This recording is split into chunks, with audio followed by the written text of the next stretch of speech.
It's training day for new employees at Minn Kota in Grand Forks. The company is also testing a new crane. What are you good for where you're at right now? Harold Narlock is overseeing the training and testing. He is a heavy crew foreman in the maintenance and construction department. Narlock has been with the Power Cooperative for 25 years. Different challenges. We have a lot of different things that can come up, and a lot of different obstacles makes it exciting, and a great bunch of people.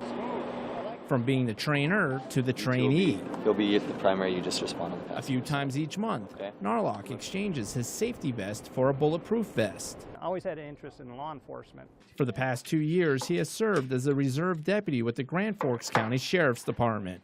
After running a few scenarios, seeing different entities and agencies come together and how well they worked, and the sharing of information and the process of solving issues was very interesting to me. That's what drove my interest. We have this building cleared.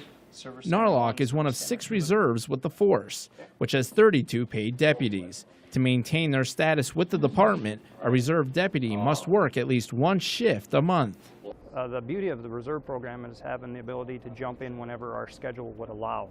They put their lives on the line for free, saving the department several $1,000s a year, money that can be used to buy new equipment and train these officers. And then we'll go into a couple building room clearings or whatever. It really, helps our manpower situation. We'll turn a one-man car into a two-man car, and they will ride with a licensed deputy and be his assistant or backup.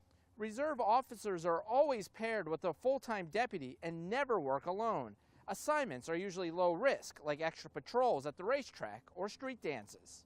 Don't be so quick till you recover. The reserves undergo monthly training so they are ready for any situation because they are equipped with guns and tasers. Where you go into a situation like a domestic or whatever else, they can be there to help you.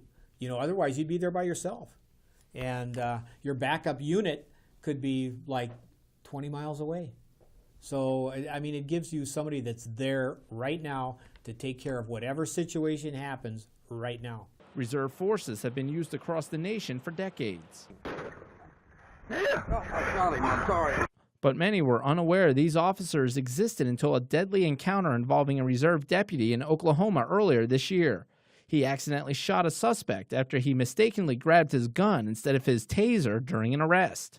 The outcome of that certainly would raise some serious questions about what is a reserve program, who are these people, but we don't really pay much attention to law enforcement until something goes awry.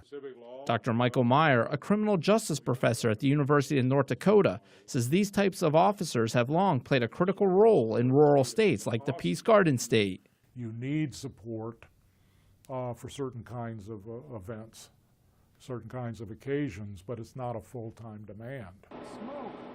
Being a reserve deputy allows Harold Narlock to enjoy 2 jobs he loves. He says this is just the first step at possibly trading in his safety vest for a full-time badge.